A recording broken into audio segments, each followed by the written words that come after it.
మట్టి గణపతిని పూజిద్దాం, పర్యావరణాన్ని పరిరక్షిద్దాం అనే నినాదంతో ప్రతి ఒక్కరూ వినాయక చవితి వేడుకలు జరుపుకోవాలని పలువురు పర్యావరణ ప్రేమికులు పిలుపు మేరకు ఆదిలాబాద్ జిల్లా వ్యాప్తంగా పలు స్వచ్ఛంద సంస్థలు ముందుకు వచ్చాయి. ఉచితంగా మట్టి విగ్రహాలను పంపిణీ చేస్తున్నారు. ఆదిలాబాద్ జిల్లా కేంద్రానికి చెందిన సామాజిక కార్యకర్త మౌనీష్ రెడ్డి దాదాపు 2500 మట్టి విగ్రహాలను ఉచితంగా పంపిణీ చేశారు. మట్టి గణపతులను పంపిణీ చేస్తూ స్టాల్ ఏర్పాటు చేశారు. ఈ సందర్భంగా ఆయన మాట్లాడుతూ పీఓపీతో తయారు చేసిన రంగులు అద్దిన విగ్రహాలతో వీటితో పాటు నేల కలుషితమవుతుందని తెలిపారు.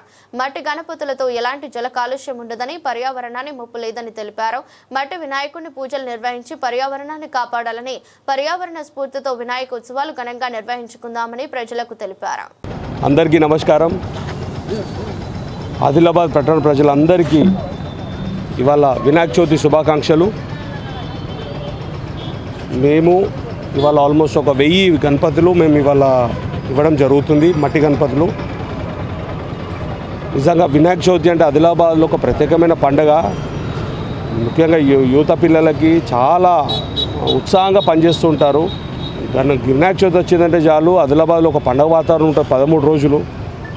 తనొక్కటి అందరు కూడా భక్తి శ్రద్ధలతోని ఎటువంటి అవాంఛనీయ సంఘటనలు చేసుకోకుండా వినాయకులు తీసుకెళ్ళేటప్పుడు కానీ తీసుకొచ్చేటప్పుడు కానీ నిమజ్జనం చేసేటప్పుడు కానీ చాలా జాగ్రత్తగా చూసుకోండి.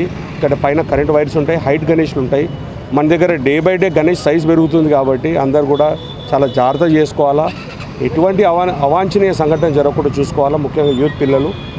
అండ్ ఇవాళ మేము ఇవ్వడానికి కారణం ఇవాళ కాలుష్యానికి విరుద్ధంగా అందరం కూడా మట్టి గణపతి ఇద్దామనే ఆలోచనతో అందరూ కూడా మట్టి గణపతి కోసం పోతే, ఎందుకంటే మనకు కూడా నీళ్లు కానీ ఇంకేదైనా ఇతర కూడా కాలుష్యం కాకుండా ఉంటుంది కాబట్టి పొల్యూషన్కి మనము ఈకో ఫ్రెండ్లీ ఉండాలి కాబట్టి గణేష్లు ఇవ్వడం జరుగుతుంది.